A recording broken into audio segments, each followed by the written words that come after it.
Hello everyone, this is me Sadia here. मैं आपके लिए लेके आई हूँ एक और रीडिंग जो कि होगी क्विक वन। टॉपिक रीडिंग का रहेगा उन लोगों के लिए जो जानना चाहते हैं कि क्या चल रहा है आपके पर्सन के दिल में, दिमाग में आपको लेकर right now. So stay tune. और रीडिंग शुरू करने से पहले रिमाइंड करवा दूँ कि ये एक जनरल रीडिंग है, सबके साथ मैच कर भी सकती है और नहीं भी। सो जो बातें जो मैसेजेस मैच करते हैं उन मैसेजेस को पिक करो और बाकी सबको छोड़ दो। अगर आप पर्सनल रीडिंग्स चाहते हो पेपॉल से ईजी बेसिस पेमेंट कर सकते हो, सिर्फ तभी रीच आउट करो ताकि आपका भी टाइम वेस्ट नहीं हो और मेरा भी। So let's begin. क्या है उसकी टॉप मोस्ट डोमिनेंट थॉट आपको लेकर?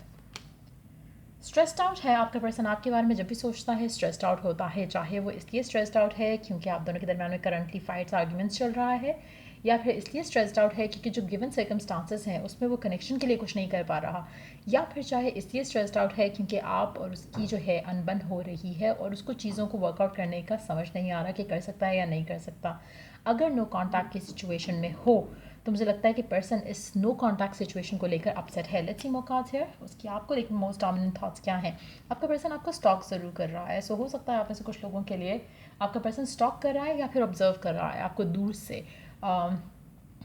आपके जो एक्शंस हैं, बिहेवियर है, उसको ऑब्जर्व कर रहा है। सो चांसेस बहुत स्ट्रांग है कि पर्सन स्टॉक भी कर रहा हो सोशल मीडियाज़ पे या फिर अदरवाइज़ भी। मुझे लगता है आप में से कुछ लोगों के लिए आपका पर्सन आपको लेकर थोड़ा कोल्ड फील कर रहा है, डिस्टेंट होकर आपको ऑब्जर्व करना चाहता है, डिस्टेंट होकर, खामोश होकर, क्वाइट होकर आपके बारे में सोचना चाहता है, लेकिन जब भी आपके बारे में सोचता है तो कुछ अच्छा सोच नहीं पा रहा है, टू बी ऑनेस्ट।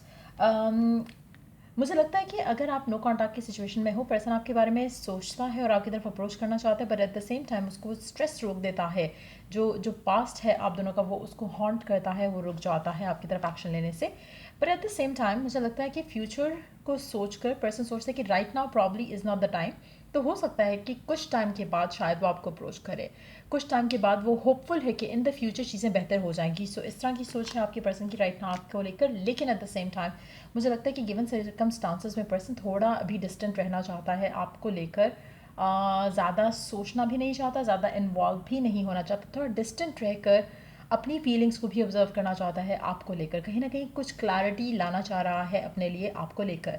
और इन द डेक जो हैव सेवन ऑफ वांड्स, मुझे लगता है कि टू बी ऑनेस्ट आपका पर्सन आपको लेकर, कनेक्शन को लेकर फ़िलहाल प्रिपेयर्ड नहीं है। जो भी चल रहे हैं सिचुएशन उसमें कहीं ना कहीं उसको स्ट्रेस्ड फील करता है वो, जिसकी वजह से शायद आप ऑलरेडी ऑब्जर्व करोगे पर्सन डिस्टेंट है, और अगर नहीं है तो that's what they are planning to go for. थोड़ा हो सकता है आइसोलेट करे अपने आप को आपसे और उसके बाद फिर सोच समझ कर कोई डिसीजन ले आपको लेकर। सो मुझे लगता है कि आप में से मेजॉरिटी लोग कंप्लेन करोगे आने वाले दिनों में कि आपका पर्सन आपसे डिटैच हुआ है या हो रहा है, या फिर आपको लगेगा कि नॉन कमिटल एटीट्यूड उसका बढ़ रहा है with the passage of time. So अगर ऐसा कुछ होता है, डिस्टेंट होता है आपका पर्सन आपको लेकर, तो उसका रीज़न आप जो सोच रहे हो या आपके माइंड में जो है वो नहीं है। मुझे लगता है कि आपके पर्सन के माइंड में कुछ पास्ट से कनेक्टेड चीज़ें हैं जो कि इसको गिवन सर्कमस्टांसेस में आपसे दूर करेंगी। सो अगर आप ऑलरेडी फाइट आर्ग्यूमेंट में हो तो मुझे लगता है कि इंटेंसिफाई करेंगे ये सारे सिनारियोज जो कि आपके पर्सन को फर्दर आपसे दूर करेंगे। अगर आप नो कॉन्टैक्ट की सिचुएशन में हो तो भी आपका पर्सन अभी फ़िलहाल आपसे और थोड़ा डिस्टेंट होगा। उसके बाद ये सोच समझ कर डिसाइसिव होकर आपके पास आएगा, चाहे वो पैचअप के लिए आता है, चाहे वो क्लोजर के लिए आता है, लेकिन तब आपके पास वो एक्शन लेकर आएगा। सो या ये रीडिंग आप लोगों की अगर आपको हेल्प किया हो, गाइड किया हो, तो लाइक शेयर सब्सक्राइब जरूर करो। अगर आप पर्सनल रीडिंग्स चाहते हो तो check the description box for that. Till I do the next reading आप लोगों के लिए, टेक केयर एंड बाय।